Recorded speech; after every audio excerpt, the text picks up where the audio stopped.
2, 3. Testing. Testing.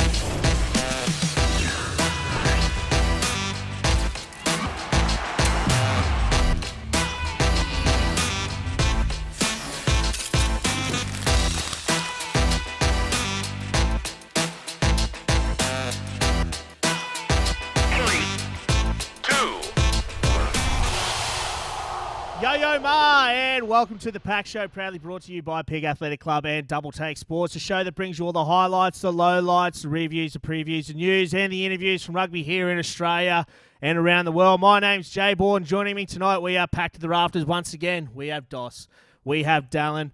We've also got the kill switch himself, Ryan Freeney, but no big fat Doss once again. But joining him all the way from UQ Rugby Club, it's Kai Oates. Yeah! Kai, how you doing, brother?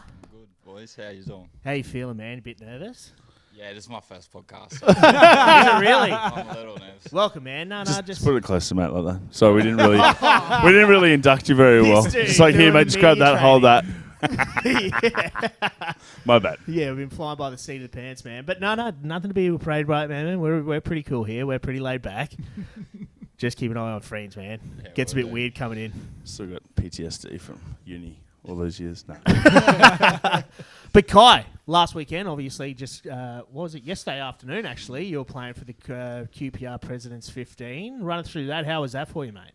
Yeah, it was a pretty different experience, eh?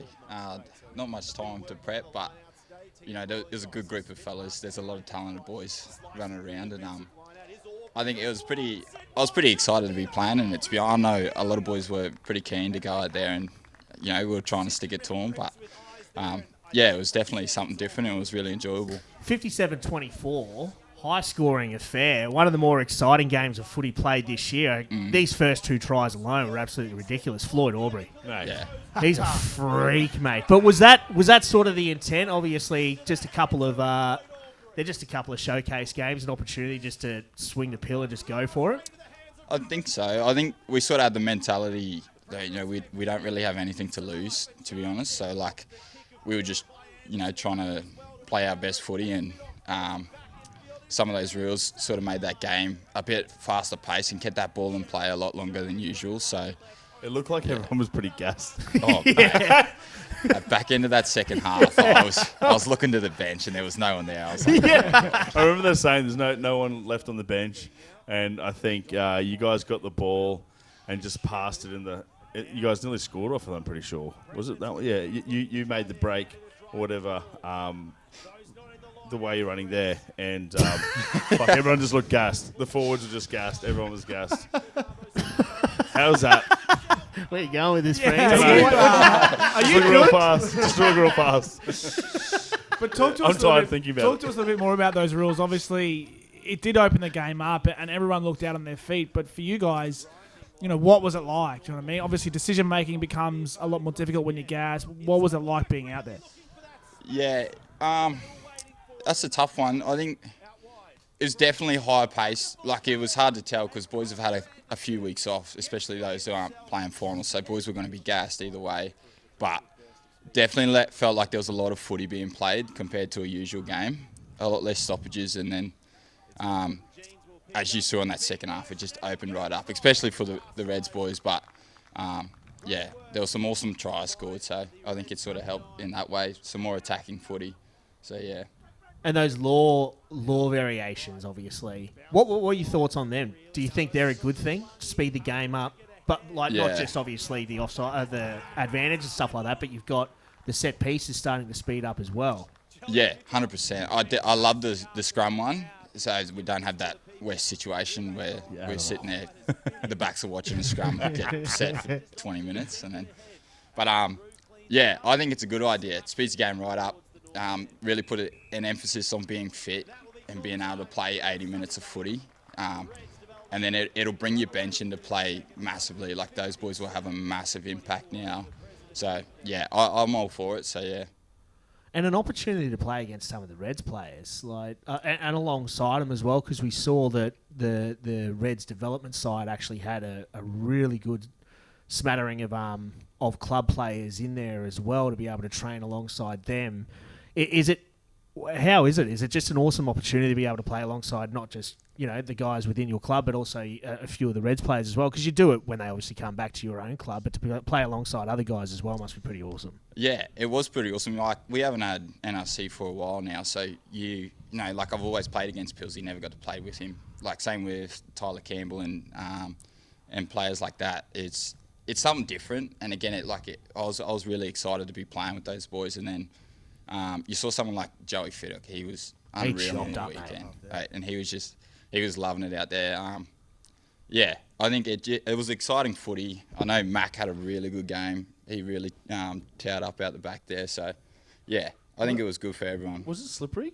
Looked slippery as. Mate, there's a few there. I know I went over twice in my first 2 carries there. I think Tyler, Mac was it had wet? Was it like a wet track? Or just wasn't really wet. It's just pretty loose underfoot, eh? Just it would slip out underneath you, but yeah. How many weeks did you get, I guess, in the build-up to yesterday to prepare as a team? Just the 2 sessions. So 2 sessions? We got Tuesday, Thursday, that was it.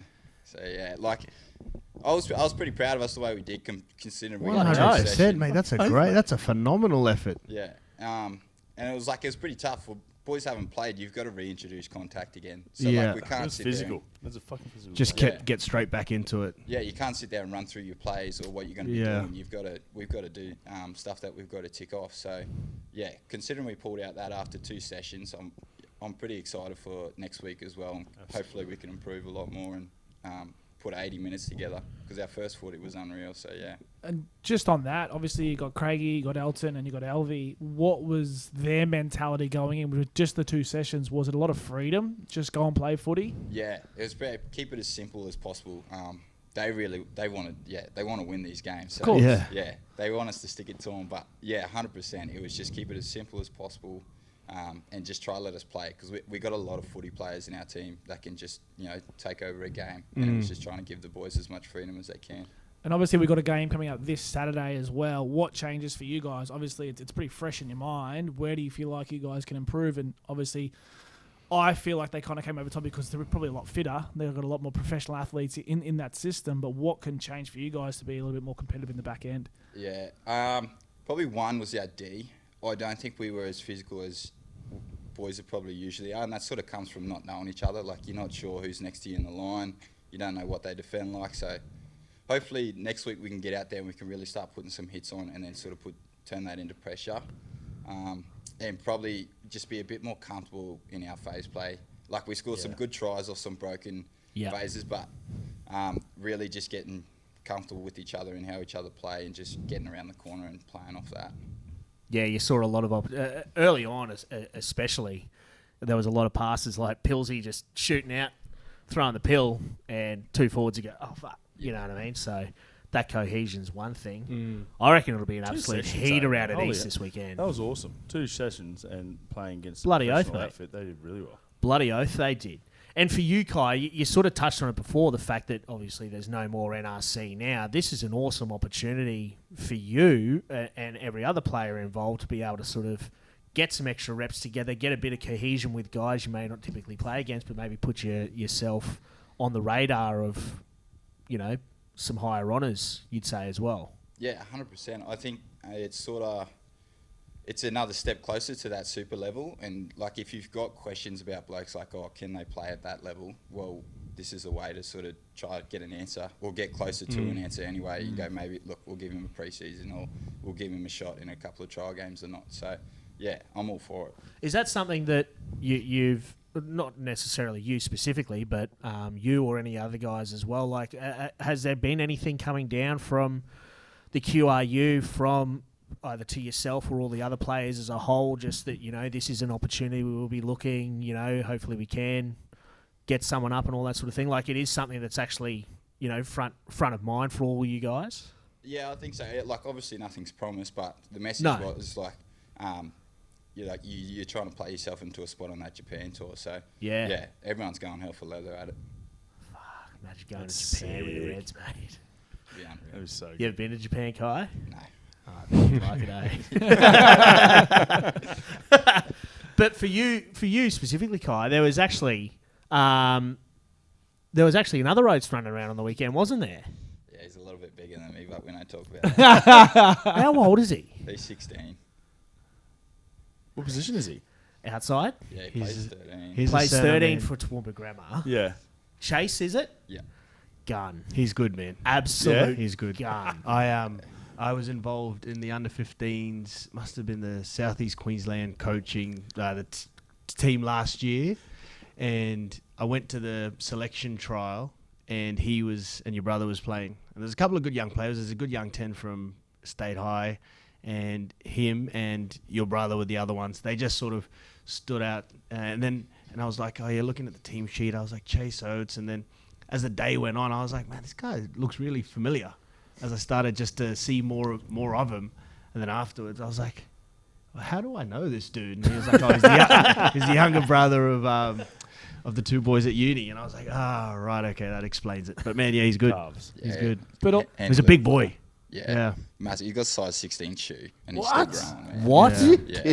Mate, huge boot. I have like size 9.5. I mean, you guys can all kick the ball really well. And just, really good skills. He just had lots of time with ball in hand, making good decisions. Yeah, made it look promising. Yeah. What other sports did you play in high school? AFL or anything? Nah, mainly just cricket and footy. Oh. I was a leaguey, so I was playing that when I could, so yeah. Well, that's actually what I was going to say, just in regards to your career through Toowoomba Grammar. How did you find yourself going through Toowoomba Grammar, finding rugby, and then obviously on your way through to UQ and, a few grand finals there for the Red Heavies? Yeah. My first taste of rugby was Toowoomba Grammar, pretty much. Like, I come from Central Queensland, so it's only league up there, and then, got a taste for it, and then I was always sort of looking back to go to league once I finished, and then BJ was at UQ, so I was like, I may as well go play with my brother. You don't get that chance too often, and then had a year at Colts there. We ended up winning the premiership that year, which was pretty good, and then had a year in league, and then ended up back in rugby, and then stuck it out at the Heavies with Hino, and lucky enough to get a couple of premierships there. And how old are you now? 23 now. So it's so lucky, man. Mate, it's crazy. That's because so good, bro. you're 23, and Colts it feels like we've been talking about yeah. it for ages. Well, we have been, because for the last 4 or 5 years, last 4 years, you've been carving up at Prem Rugby, mate, consistently in the top try scorers, top tackle breakers, and I guess for you now, 23, you're still young, you've got lots of time, but is there a move on the cards, somewhere maybe the shoot, just testing yourself in a different environment? Obviously, you've won 2 or 3 premierships now at UQ. You know what the lay of the land's like up here. Do you do something like that differently to try present different opportunities for you? Yeah, that's a tough one, eh? I'm not too sure. We'll see what happens coming from this Challenger series, and then a few opportunities that present itself in this off-season, and then go from there. But it's starting to look that way a little bit, but who knows? Have you got? What are you going to do in this off season? A couple little trials here and there. So okay, cool. Yeah, keep it like that. Trying to get an exclusive voice. How far is your brother? Is he back playing next year? Is he? Yeah, he's almost good to go. Oh, and I think that was the reason behind his decision, getting it done so early, so he could make himself. What did he get done? He had his shoulder redone for like the 3rd time or something. Oh, man. Yeah. Loose.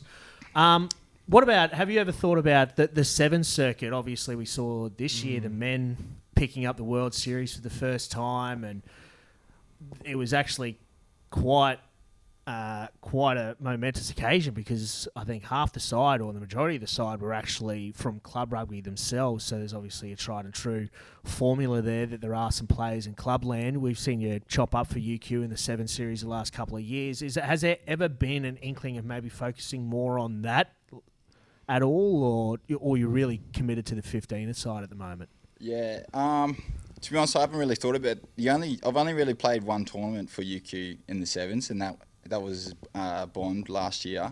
Apart from that, I just played the First Nations 7s, that's a whole different brand of footy. We rock up the day before, have a sleep, and then when we turn up, we just muck around and warm up, and then go out and play some footy. So, it's sort of a different brand. I haven't really sort of gone into like UQ, going week in, week out, putting in. But if the opportunity was there, 100%, you go for it. So And that Aussie 7s? Mate, and just one more. You've obviously played probably most of your games on the wing, bit of time at fullback. This year at 13, is there a position that you like playing the most? I sort of used to be that way a little bit. I was sort of like, I want to be somewhere I can ball play a little bit or just get my hands on it a bit. And then, so probably last year and this year, I've sort of changed my perspective and be like, well, sort of doesn't matter where you are. You just, like, if you're not touching the ball, that's your own fault. Correct. So, it's a good attitude to have. Like, looking at someone like Corabita, who's just everywhere. He's an animal, and he's playing left wing all the time. So, yeah, I think I've sort of tried to take that, maybe some aspects of his game and just a bit more of a roaming winger. Yeah. So, yeah, these days I don't really mind. As Doesn't long as really matter. On the field, yeah. It's a great attitude to have, and I mean, you hardly hear kids say it these days. You know, everyone's sort of, I want to play centre because I'll touch the ball. I want to carry hard, or I want to play fullback because I want to play make. But you're right, it really doesn't matter where you play. I mean, the best players these days, they're all triple threat. You can run, you can kick, you can pass, and it doesn't really matter where you play. You know, if you have that skill set, then as from a coaching perspective, it's like, well, he's got the flexibility. So depending on, the weaknesses and strengths of everyone else in the team, you can fill the gap wherever it needs to be filled. And I mean, it's such a valuable skill. I want to ask your thoughts on this as well, Kai. We piss and moan every week about how good club rugby is. You've been lighting it up. Alec Evans medal last year as well. Drawn alongside, I think it was Liam McNamara from Sunnybank. So you've sort of done everything there is in club rugby. You were on the other side of the coin this year against the mighty Bulldogs in what was a massive grand final. I mean, the crowd that the Doggies got out there was absolutely ridiculous. Hino was going for his, 7th premiership in 12 years, something like that. Run us through, obviously he didn't come away with a butter confection, but run us through just, how that felt, what that meant for you to be out there on that day, which was absolutely ridiculous. Yeah, it's always special. For me, I can realise how lucky I am. That was my 4th in a row to be playing on. I regret asking this question. Yeah, shit. I was just like, man, it probably felt like the other 3. Yeah. Which one are we talking about? Yeah, no. Special to you because it's been a while. Yeah. But yeah, it was it's a weird one because I've been on both sides. Obviously, that I had my first win was that was unreal against Brothers, and then that loss against East that year where they sort of just dominated that game. That was a tough one to cop. And then last year to dominate the final the way we did was pretty special. And then this year it was a really tight contest, and we were right in it at half time, and then obviously with that yellow card and then a couple of changes had to be made. I was watching that second half, and yeah, the Doggies, they were too good, eh? They were really good at exiting, and they sort of just they took control, and it was sort of the game got away from us a bit there, and they just ran away with it. So yeah, it's heartbreaking to watch, but you got to give it to the Doggies. They were really good on the day. So. And the Atmos, how was that? Oh, what was that? Were you just copping it left, right, and centre? Mate, I was questioning if they were pumping volume through the speakers, mate, like the crowd noise or something, because, man, the Doggies were nuts, man. I had that one kick from the sideline, which I sprayed right. And, just confident earful. Legit, I couldn't get back to the kick-off quick enough, but yeah. But just on grubs. What Jable Absolutely. What Jable said before, talking about the quality of the Premier competition, I feel like we watch from afar, but I feel like the competition's gone to another level. Yeah, man. Do you think this year it has, or the last couple of years? What's your 100%. I think so. I think with the super season ending earlier as well, so you're getting those super boys back quicker. But then it's not that they're coming in. You got boys stepping up like Navo. He's keeping super boys out of playing in that back line. Yeah, mate. So he's been unreal. And then I think and that's what happens when you get boys who are full time coming back to training on a Tuesday, Thursday night. It just picks everyone else up. So, 100%. The quality this year was, really good. Yeah, I agree. I think that's sort of been the 2019, I think, was my last year at the Reds, and the club experience there. I remember thinking, man, it's so young. There's a lot of young dudes. Yeah. And I think they've all sort of hung around. And then now we're seeing them with three years under their belts, playing in Premier Rugby, and naturally the standard just gets better as guys get more settled. They get a bit bigger, get a bit more clued on, and also with all those super guys coming back, you're seeing more and more Yeah. which is just awesome. There's so many more Super Rugby and international players are actually putting their hand up to play club rugby to get the like minutes under their belt and stuff like that. And then coupled with, as you were saying, Dos, there seems to be a few more older heads. A few years ago, the competition was awesome, but it was a very young game. Like, the average age would have been 21 years old or whatever it is. Whereas now, you do have guys that probably played 4 or 5 seasons. You know, you got guys like Dan Borman who've been there for ages. Jeeps has, you know, several guys that have been there for several years and are probably in their mid to late 20s. Something you see more down in Shoot Shield. Yeah, well, and that's what I probably note in that grand final was the physicality. Yeah. That those forwards more than anyone else kind of showed. They were going hammer and tonk. Yeah. And that's where I reckon they ended up getting the edge over you. But that's something we're used to seeing from hardened older players down in Shoot Shield. And we've missed that over the last couple of years. And that's what I like most about this competition now is it's hardened, it's experienced. It's like it's that step between there and Super Rugby. Although there's a gap, it's not that big of a gap. We saw guys, like you just said, like Navasalangi out playing Super Rugby guys. And that's just showing them like the ability to go to that next level. Yeah, and I mean, and the games like we had yesterday, and this competition between the res development and stuff, it's going to give these guys, as we sort of mentioned earlier, that opportunity to then step up. You know, where the NRC, you know, I like the concept. Maybe it wasn't done right, but now that you guys have an opportunity, when you play the club season, they dangle a carrot at the end. It's like, all right, I've got something to play for here, especially if you're, a 23-year-old waiting for the next opportunity. It's like, all right, now this is the next step. I've got my platform. I'm going to put everything into these next 2 games. I mean, it would be great if you guys got more than fucking 2 sessions to bloody prepare for it, to give you guys a real crack at it. But, I mean, there's good things happening. Bloody oath. Really good things happening. What you just touched on there, Dos, it's something I wanted to bring up to all you guys because I think you'd all, like, Friends, you obviously played NRC, you 2 guys obviously in the higher levels, and Kai, you're right in the mix at the moment in regards to looking to progress your career. Just touching on Australia A and the NRC, people always talk about, is Australian rugby missing that middle tier to help refine players and provide another stepping stone into the higher grades, into the higher levels, from grades footy? And I want to get your opinion on this, all of you guys. Would you say that what they're doing with Australia A, what they're doing with the QPR Presidents 15s, and what they're doing with they've announced as well they're doing a North Harbour and a South Harbour match next year. So who's that? So down Sydney. in Shoot Shield, any team north of the harbour is one rep side, and then every other team is another rep side. And they've selected 2 15s, selected, I think, from every other team's coaches pick a player that they would want to see from whatever club to be in that position. Yep. And they've announced it, and they're doing it. And I just want to... The Australia A, we'll get to it very shortly, but the Australia A tour against the Japan 15 has been absolutely awesome. Brilliant. We saw them earlier this year in the Pacific Nations Cup, playing against Fiji, Tonga and Samoa. Do you think that building out that level of competition, going on those sorts of tours, and maybe adding on a little bit more in the Australia A space and doing more of these club rugby specific rep sides would be a really good supplicant for the NRC in its play style?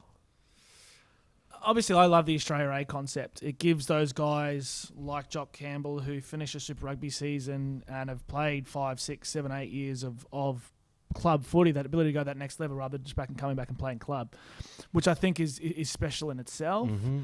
Do I believe that the tours and everything else are the solution to that next level? I don't know. If they're going to do a tour, I want to go and see them play 4, 5, 6 games. Yeah. Well, that's what I was going to say. So they've already played 3 against Samoa, Tonga and Fiji. They're playing 3 against Japan now. Is there a way that you could maybe rope it in that they do another tour at the end of the year? That's 9 matches for Australia A. Yeah. That's almost more touring. what you would... More touring. It's all touring as well. But that's more tours.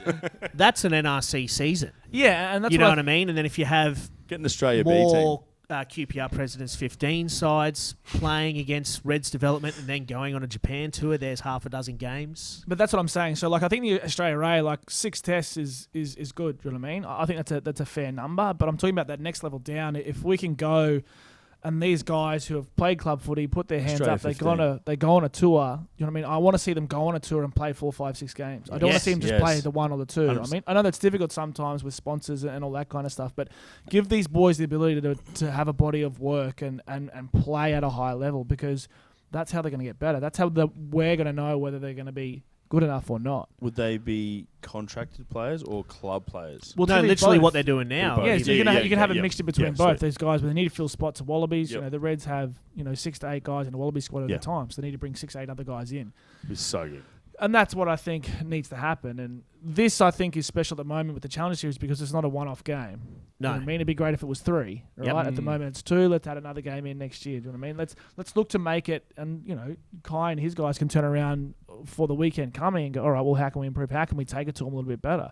Rather than just a one-off game where you get on the piss afterwards and you celebrate. I think the more games we can play and as creative as we can get, the better we are. 100%. And your thoughts on it, Kai? You were actually saying before, it's more about cohesion. You're cohesive with your UQ teammates, but as you said, you've never played alongside Pilsy. Yeah. But if both of you guys happen to, at different stages of your career, go up to the Reds, if you've had a couple of years playing together, obviously that would be a really big thing, is being able to have that cohesion before going up to the next level. Oh, 100%. You pointed it out at the start there. Like, there's some pills that were hitting the deck just because blokes didn't know where they were meant to be running, or some moves that just went astray, and just because we just didn't know what we were doing because we haven't had enough time. So, like, I think if they were doing the President's stuff again, they should probably have this team pick before finals happens. Yep. So that way, it's like the same with the Alec Evans medal. Like, everything's done before the finals, and that way boys know, so they can keep training. They're not coming in, A few weeks down after having a few... Fair point. Yeah, because the boys that want to play it, they'll train. Like, the boys that want to do well, they'll put in the work. So, if they can pick that team earlier and boys know that they're playing for something, and, as Dale said, maybe get an extra game in there so it's a 3-match series, I think it'd be a lot better. Because you came into the scene just after the NRC wrapped up, didn't you? Or no, just before? I think so. Maybe in the last season, I was getting my shoulder done when last year had. Yeah, so you obviously missed out. But Friends, you played in the NRC both for Brisbane City and Queensland Country. Yep.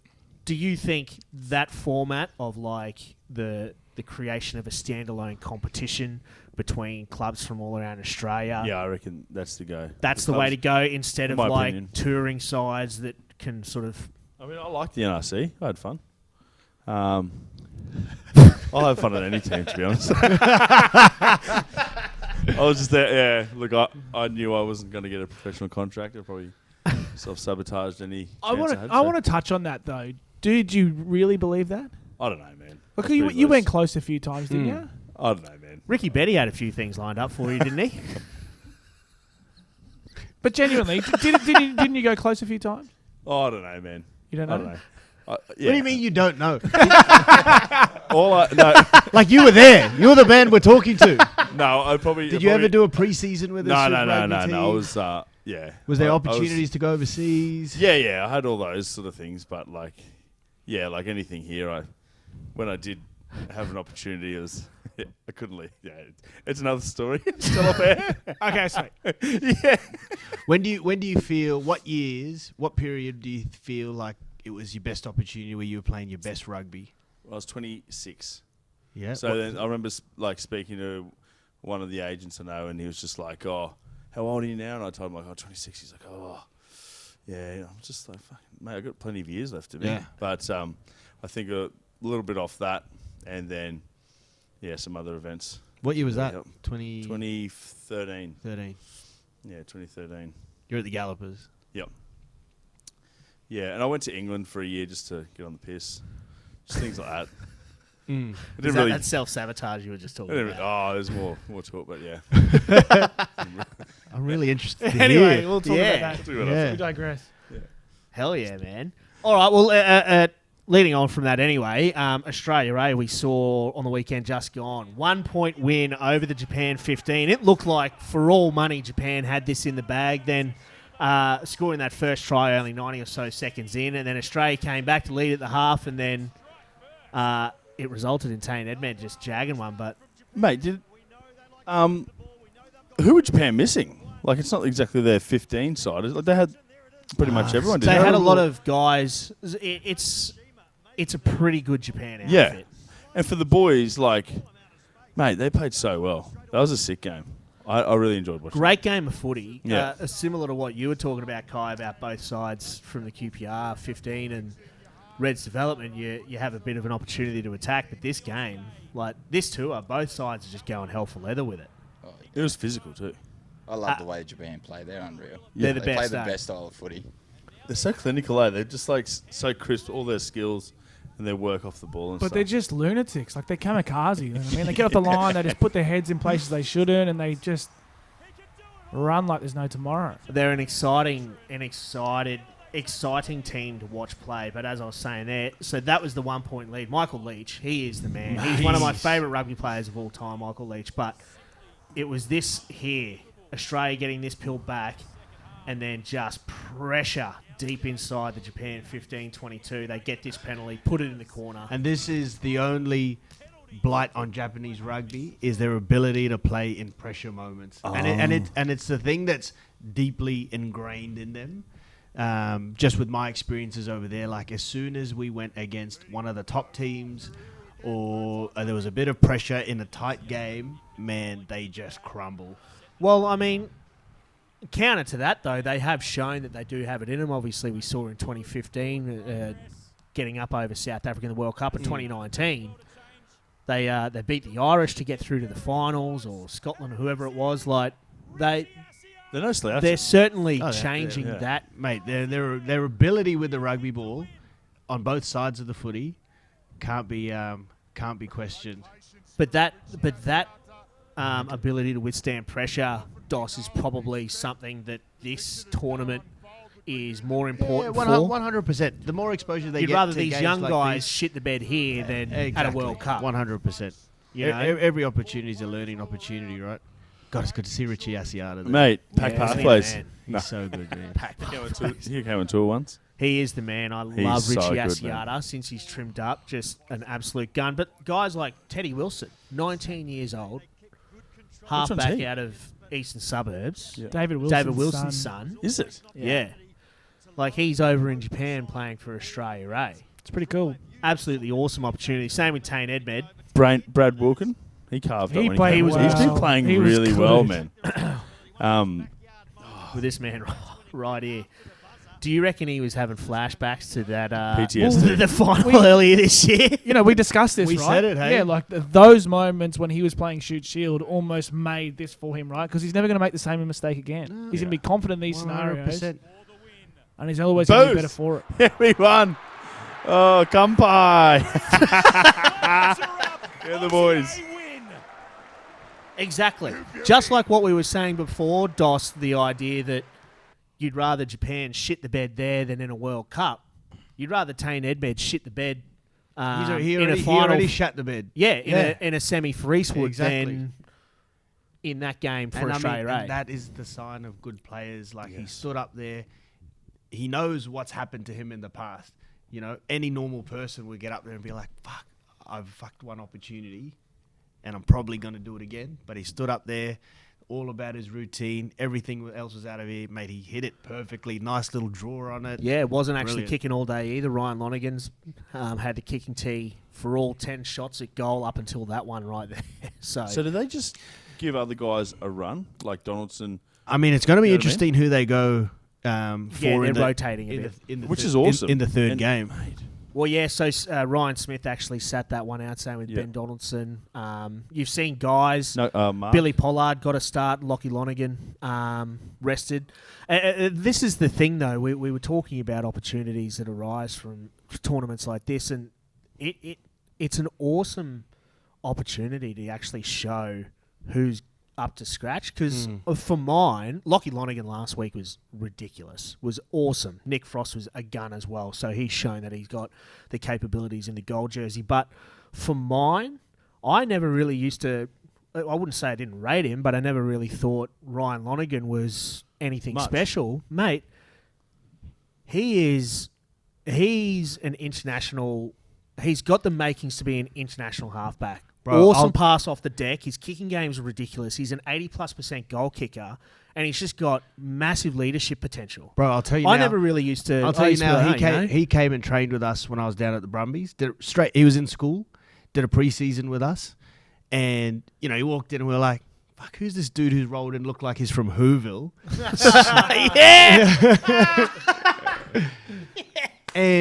And mate, but he's come in supremely confident and like in his school kid, and we're like, man. And then we start training, and we were all like, man, this guy has got the goods. Yeah, brilliant kick. He was tough as nails, and a commanding voice. And I'm like, man, this is all. Is he a chirpy half? Yeah, I mean, he'll get it. He gets into it at training, like he gets right stuck into it. But just mate. All the skills, like he's got a great all-round skill set, not just rugby. He was a great cricketer, great hand-eye, kicks the ball well. He doesn't necessarily have. He doesn't necessarily have a facet of his game that is a level of X factor. Like Tate, his running game's ridiculous. Nick White, you'd say he's got all those skills and then some, and he can actually do some freakish shit. Jake Gordon's just a super high-tempo player, right? But I reckon if you're looking for a halfback who has all of just such a well-rounded game. Bobby Tuttle.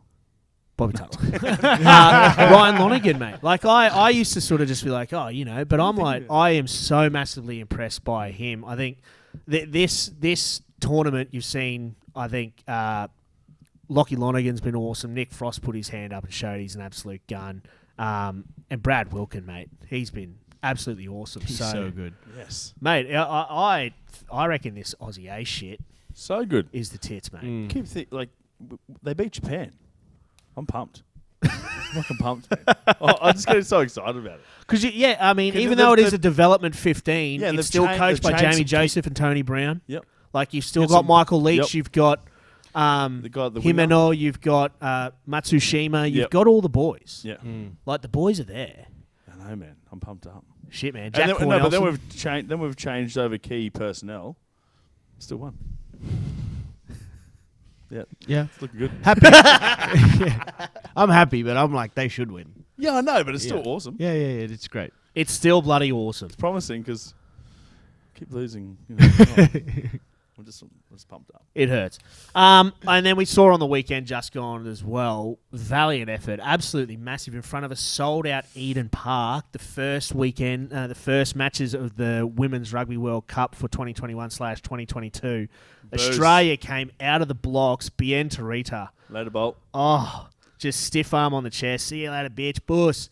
Try type. Mate, she was an absolute superstar, and she is a footy player. Hey, look at that. Oh.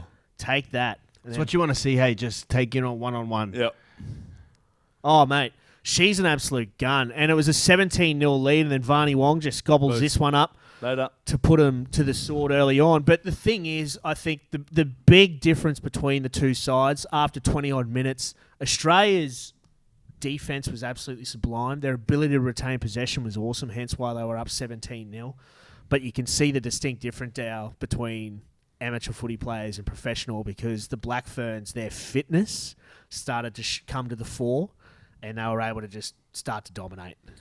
Yeah, it's just the class that they showed and the experience that they had and the ability to obviously be in professional environments that shone through in the end. Obviously, we went with them for, 50 minutes? Yeah. And then it all kind of fell Two apart. yellow cards literally at the exact same time. That's right. So it makes it hard. But like the girls, considering, the rugby we've seen from them, up until this point, this is by far the best game we've kind of seen out of them. Oh. And not only that, like the things that they struggled with, set piece. Yeah. Was awesome. Awesome. Absolutely awesome. It was this yellow card here from Varney Wong. Just a sneaky little hand in there, but as they were giving out the yellow card, the TMO chirped That changes games, though. It does. So we actually had two yellow cards literally at the exact same time given to Shani Williams, to Shannon Parry. She fell into it. How good, and they did say low impact, which was good, so only a yellow, but how good has it been seeing Shannon Parry and in particular Shani Williams come back to that fold? Shani Williams outside Bella McKenzie. Yep. Yeah. Bella McKenzie was in a league of her own early on in that game, was just killing it. And I think a lot of that had to do with Shani Williams. Well, just being the calm voice outsider, right? And just being able to This be is a like, good try. Damn it. here's the pill, you do something. Because she is just a meat axe. But it is heartening to see. I mean, earlier this year we got pumped by the Black Ferns and then just only got beaten. But this was a valiant effort from the girls, Dow. No, I think more than a valiant effort. I thought they were outstanding, you know what I mean? BM was a shining light. Georgia Fredericks, I thought, was pretty good at times as well. Like, there was so many really positive things out of this game. And as you said, like, the only difference was the fact that it was, professionalism in the end and being part of a professional program. Obviously, they're a fair way ahead of us in that regard. But we saw during the week, do you know what I mean? There's plans in place now, even though it's 2025, to get these girls to that point. So the investment's coming, do you know what I mean? Who knows where they'll be come 2020. I've got a question about that. Like, What was the announcement? That by 2025, basically all the That's just your listing does. all the Super Rugby girls will be professional. Oh, right. Yeah. Do you reckon, like what League's doing, which is great for women's sport, but do you reckon it's sustainable? I had a similar conversation with someone about this yesterday, and they said the same thing about AFL with the development and the evolving nature of it all. I feel like if you look at the crowds now, for once there, do you know what I mean? Yep. Let's talk about that in the UK with soccer, all this kind of stuff that starts to happen. People are becoming more and more invested in it. Mm-hmm. And I think it's just a matter of time. I think it becomes sustainable because people start to watch it a lot more. Obviously, you've got the broadcast dollars that come down that funded originally. Yeah, I'm not saying that it's not a good thing and it won't work, but like starting to throw like big amounts of money. I'm not saying that it's not, good and the crowds aren't there, but just the crowds aren't as big. You know what I mean? Like, is it sustainable, like, to just keep throwing money at it? Yeah, I think that's the point I was trying to make. Yeah. I think so. Thanks, Galen. Galen, go on with your point, please, before you're so rudely interrupted. Sorry. No. You go. No. I just said, rugby's a bit more of a slow burner. But I don't know, are they just trying to be a bit more conservative? Well, I think What a dumb question, sorry, mate. I think it's like any initial business that you start, right? Yeah. No one makes money from day one. Yeah. And you've got to have a certain sort of investment to get it going. And I think they're starting to do that. And eventually, I believe, it's only my opinion, as you always say to me, I believe, that it will be sustainable. Yep. There you go. I'm the smartest man in this room. I tend to agree, Dallin. Yeah. Same. I like it. But I was just thinking because they started. I can't remember the exact figure for the women's league, but I know that they're going up a lot, and I'm just like, 100%. Well, let's look at the Northern Hemisphere games. So the Red Roses, that's the English side. They're now 26 tests in a row having been won. The best previous to that for a Tier 1 nation was the All Blacks before they were beaten by Ireland in 2018. They'd won 18 in a row. So if they go through this World Cup undefeated, which everyone's anticipating they will, that'll be 30 test matches in a row for a Tier 1 rugby side. That's almost double the best of any other side. And that's one of the greatest All Black sides of all times that is on 18. Did you guys watch that game? They're phenomenal. They were very England when they won the World Cup. Just boring, but so good. Oh, mate, but they are... Fijians just got squeezed out of the game. They're ridiculous. But it's not just them. You look at the entire Women's Six Nations. They're awesome crowds. They get 10-something thousand. The standard of footy is awesome, but all these players play for premiership sides, which are the equivalent of, the Reds, Tars and all that sort of stuff here. They've all got professional women's sides earning 50,000 odd pounds a year. So they've invested in the women's game, which is now on the world stage, starting to grow a following. And prior to that match, it was the largest. They had the largest attended women's rugby match of the world. I think it was 8,000 or 10,000 odd people or something like that for a Six Nations game earlier this year. That was 50,000. Yeah, it's sick. The biggest thing I reckon is just the player pool, the just general player pool, isn't that's the thing that's going to be the hardest. Yeah, but you can start to bring people back. Exactly right. You know what I mean? You can Millie Boyle, Jesse Southwell. These type of people, mate. you can go and throw some cash at them and say, hey, we're actually full time now. I know you've spent the last couple of years playing AFL, whatever else, but you can go and approach these people. 100%. They're about 3 to 5 years ahead of where that's right. Australia and where the game is here in the Southern Hemisphere. just need a bit of cash. Yeah, investor dollars gets Because you the there. AFL's broadcast deal is worth $643 million a year. I think NRL's what, 450 odd, something like that, Zach, and ours is 33. Might have to ask my cousin Israel for a bit of a loan. Too soon? No, that's good. I love it so much, man. Alrighty, now it's time for our rugby segment. Friends, your rugby from the weekend just gone. You've gone with the Wallaroos tight 5. Yep. Just, mate, just pumped. Just pumped, really. Their set piece. We got no highlights. Oh, yeah, pumped. Just the set piece. The set piece was excellent. Big improvement. And, just pumped for the tourney. But I've also got a special honourable mention for the President's 15 versus the other game. You're going to say Coyotes because he's sitting right next No, to you? yeah, I'm pumping his tyres, him and Navo. But for the Reds, obviously Joey, we always talked about, but that Wilson Blythe. Mate, Wilson Blythe mate, is awesome, mate. No offence, but he was way better than his brother on the weekend. Mate, he was killing people. He was He's awesome, mate. Yeah. I He's didn't really awesome. watch him play until then. He's been injured a lot for Yeah, the last couple of years. 18 months or so. But he was playing a lot last year alongside Angus in the back end of the season, and Good, together they are just... Really good. Because they're both such nice guys, Yep. but they are fucking mongrels on the footy field, eh? So, mate, yeah, Wilson Blythe is awesome. How did that... Obviously, didn't get to watch the game yesterday. How did that Jake Upfield go? He was all right. Is that the young fella? No, it's the bald Bond- second he would've rower been in your, from Bond. Oh, yeah, Jackie. Yeah, he's good. Oh, Yeah. He pretended. Jakey, watch this, mate. I rate him. I think He's really awesome, good. mate. Yeah. I'm a big fan of him. I prefer him at 6, Yeah. to be honest. But, yeah, he's got a lot of niggle in him too. Yes. Which I really, really like. Kai, we didn't ask you anything, but have you got a rugby from the weekend just gone? Could probably give it a few. I might give it a Dobby for his try. Yes. That was unreal. That was sick. Yeah, Off that's the ridiculous. left twice, he cranked him. So, Yeah. It wasn't just anyone. There were 2 outside backs as well, so you love that. Mate, Dobby was made for these law variations, I reckon. 100%. You got a Very hooker like mobile. him, very mobile, like you saw on the weekend. That try was sick. Was he a back rower at school? So he was a flanker, wasn't he? When he was, Yeah. Yeah. Yeah. He was younger. He moved into Does he play- hooker when he was at the EDP out at Brothers, I believe. Yeah. So I've always been a staunch believer. I hate flankers when they turn 21. They're like, yeah, we're going to make you a hooker just because you haven't grown. Because it is a specialised position. I'm glad they got him in early because he's Well, bro. his all-round... What's that? Mean.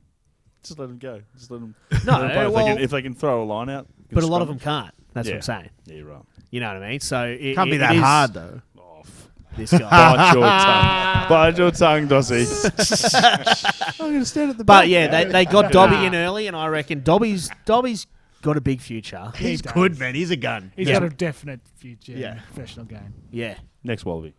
bloody oath. No, Dal, yours, we went through it before. Bien Tarita. Bien Tarita, yeah.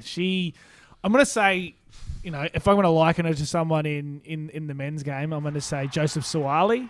I think she's got the ability to be that good, you know what I mean? She could almost become the face of, you know what I mean, the Wallaroos now and moving Called forward. it here first, Dal, yeah. Because she's just got the ability to define the try line, but she's just a level above, you know what I mean? What she's Yep. doing here, and this is her second test? This was her first test. First test, you know That what was I mean? her second touch, because the first touch she bombed it. Yeah, that's, but still, like, she's just obviously come But through this the one centre pathway. here, just jink, bush, Boost. see you later, Later, Bolt. peace. Oh, see ya. Quick, she's just got And everything. powerful, man. Yeah, In the sevens? yeah. She Yes. was in the sevens. She was on the tour earlier this year, but wasn't getting too Too much game time. pound for pound the best team in the bloody world. So it's hard to Yeah. crack that as a youngster. Decided, I'll play a bit of 15s and 4 tries in 2 tests. Carving up. Both of them against the Black Fur. Yeah. And that's, Look at that. I love that. That's so good. That's like Freddie Fitler shit. Remember he used to have that big left foot Left step, foot. just boost back on the Have you inside. seen his son, by the way? Yeah, he's Yeah. Jeez. Pretty fitless, son. He's 15 Played and he's for the enormous. Played for the New South Wales 16s on the 16s. weekend, That's just gone. good. Scored a ridiculous Oh, in try. rugby. Yeah, man. Ran What over Chase position? a few times. Centre. Oh, did he? Mate, he just dead set. Just He's huge. Oh. Massive. He looks like a man. Really? Like, genuinely looks he'd like be a man. 105 All kilos. All these other like little kids with jerseys like too big and they're running around. Then you see him and he's just fucking. Peptides. Well, Just early development and the fit in the household. Yeah. that's it, man. He's on that Stingrays diet. Dos, Pretty good genes. Your rugby from the weekend just gone. Tane Edberg. Was Tane Edberg. Oh, I'm so off you, mate. No, mate. He obviously obviously kicked this kick to win the game. But mate, he's just a terrific young player. I've praised him all year in Super Rugby. I think it's going to be interesting to see who Gilly picks for the next game between him and Donaldson, because I do think that they're probably the best two young playmakers coming up. Who'd you pick? I would probably. This guy was my rugby, but I'd go Donaldson. I go Ben Donaldson. I think Donald's unreal. He's good, Yeah. I had him. He was my roomie for junior Wallabies that year. He's unreal bloke. What's he unreal like footy off the player. field? He looks Mate. like a pretty casual loose unit. Oh, casual, hairy as though. Yeah. I was about to say, is he a Mate. hairy unit? Yeah, Absolutely, he reminds just his everywhere. his makeup reminds me a bit of Frizz. Just, Yeah, the very amount similar. of hair, and just his Tall, Yeah, skinny. tall, Yeah, skinny. skinny. and man, and just a good footy player. I mean, I've been waiting to. Sorry, Tane. We're on You know, this now. yeah, yes, you are my rugby. Tane Edberg, like, fuck him. Got you back. Set you up. Yeah, which mate, he played really well this week, but I just think Ben Donaldson's better. Yeah. You just feel like Ben Donaldson's more ready. I think Yeah. I think he's a natural footy player. Yeah. Tane's tough. He takes the line on well. He kicks the ball well. But when you see Ben Donaldson, I think the Tars against one of the Kiwi teams, like a chip kick 10 metres out from his line, and I think they ended up scoring or something further down. I mean, the first game, he looks to go wide, sees the defence, bang, puts it on the toe to Vulivalu, that crossfield kick. I think there hasn't been enough playmakers for me coming up in the last period of time who genuinely play what's in front. Yeah. Have a call. Like these guys, sort of a bit manufactured. It's like, let's do this, and then next phase I'll come around the corner, and then we're just going to run this. Whereas he'll have that framework, but he'll come around the corner, see something different, and then play what's in front, and not be afraid to. I don't think we see enough of that instinct from players coming through the ranks these days. And and I think you just need to harness it. And as the coaches, and Gilly's someone who does that really well, and you feel confident with Benny being down at the Tars with him and having Gilly run his eye over him, because you've just got to nurture it. They're going to make mistakes. Know that they're going to make mistakes, and just keep believing in them, because 8 times out of 10 they will. They'll change games. They'll change, and they're exciting to watch, man. Rugby needs exciting guys. We talk about it. Sometimes like we need characters in the game. We need guys on the field, guys like Quaid.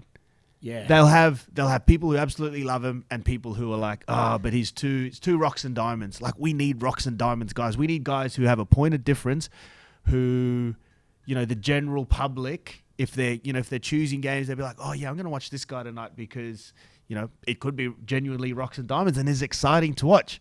You take the highs, the really high highs, with the odd mistake here and there. And you tend to find that over time, that when someone comes in and they ruffle feathers early on, it's the old honkies, the old shitbag blokes will be like, oh, that's not rugby, right? But then eventually they start to curry favour when they start to win. And like, for a good example, Nick Kyrgios, right? When he first came in, he's like, tennis is full of dickheads. These guys are idiots. Like, he's just like calling everyone out. He's like, fucking morons, blah, blah, blah. But then he's like, people are like, oh shit, like, he's not difficult. He's just saying what he's saying, but he's also good at tennis. And people now are always like, oh, it's a breath of fresh air. It's a different thing. And like those, as you said, those personalities. Yeah, man. And like, if you win, more often than not, eventually you start to come around and be like, maybe yeah, and I think someone like Kyrgios, he was a bit fucking abrasive. Like, he came out, and he still is, but he was young, he was unbelievably talented, and and at the end of the day, he's a human, and he's got all these external pressures, people telling him he sucks and he shouldn't be on tour, and guys who he's playing against are complaining about him and whatever, and it's tough for a young bloke to take all of that in. But I think his attitude has changed somewhat. He's a lot more relaxed. He just takes the good with the bad. It's water off a duck's back. And I mean, fuck, he's number 4 in the world or whatever he is at the moment because he's just enjoying it. And it's similar to, what these guys, or, these young guys coming through. If they've got a bit of an attitude, a bit of a personality, it's like, don't just pour water on it and just squash it because it doesn't fit the stereotype of what we want a rugby player to be. It's like, yeah, it might be different, but let's give him a chance to, I reckon Kyrgios probably learnt a lot from what he did in his younger years, right? And he developed as a human, as a person. Like, let's get these guys an opportunity to develop, grow into this position as a role model, as a public figure, but be exciting and be something different that people actually want to tune in and fucking watch. Because at the moment, man, the game is boring. Yeah. The game is boring. There are so many rules.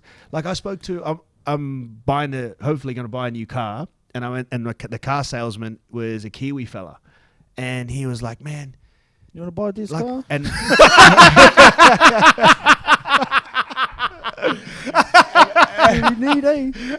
I had my son Sonny, and he was in an All Blacks jersey. That's a different conversation. Jesus. But he was like, "Oh man, love his jersey. Like, I'm a Kiwi. I love the All." He said, "But I don't watch rugby anymore. Like, it's too confusing. It's too hard. It's not on free to air. Then there's too many rules, and I was born in New Zealand, but I just prefer to watch league." And I'm like, yeah, man, I get it. So going back to my rugby, Tane was brilliant. But I think Ben Donaldson plays the next game. Hell yeah. Did you know that Nick Kyrgios killed my grandfather? I like to say that. So, like, about 6 or so years ago, my granddad, my pa, sat down, fixed himself a scotch, would always watch the ABC News at 7 p.m. every single night, fixed a scotch, sat down on the couch, and a story about Nick Kyrgios came on. The last thing my pa ever said before he died, took a sip of scotch and was like, "I wouldn't give Nick Kyrgios a fucking feed." 5 seconds later, dead. Is this a real story? Yeah, 100%. Last thing my pa said was, "I wouldn't give Nick Kyrgios a fucking feed." And then, were you there or something? No, I wasn't there. I was over in New York at the time. I got the call. I was like, "Oh shit, rugged." Yeah, it's that, eh? My word. Yeah, fucking Nick Kyrgios, mate. All right, Took a dark turn. Yeah, it did. Yeah, Jesus. Nah, that's all right, mate. I was about to say my Nick Kyrgios. My rugby from the weekend just gone.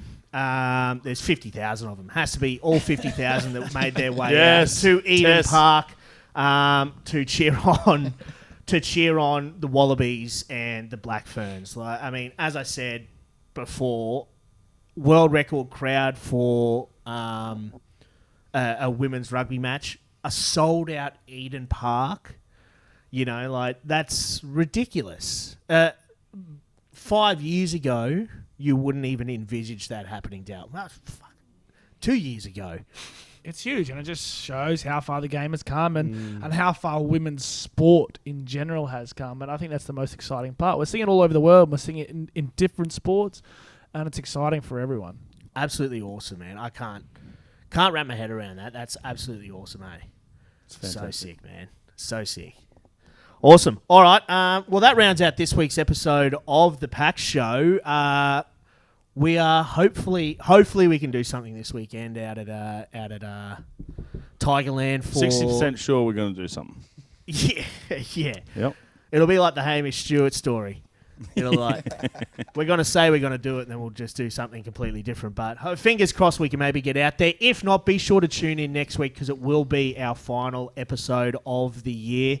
Hopefully we can go out on a bang, get a few special guests to come in. But it will be the end of season 1 for the PAC Show Live, which has been absolutely awesome. But as per usual, be sure to like, subscribe, and share all our content to help us grow the game that we love. Dos, Dallin, Kill Switch, and Zachy Boy, as per usual, thank you so much. Big round of applause. Kai Oates. Give him hell this weekend, brother. Thanks very much for coming in. Really appreciate it. How'd you like it? Yeah, it was good. Yeah. Good first experience. Damn straight. We'll have to get you back in the mixer, mate. But yeah, as per usual, thank you so much for tuning in. Stay safe, and we'll see you next week. Up the Ciao. Presidents.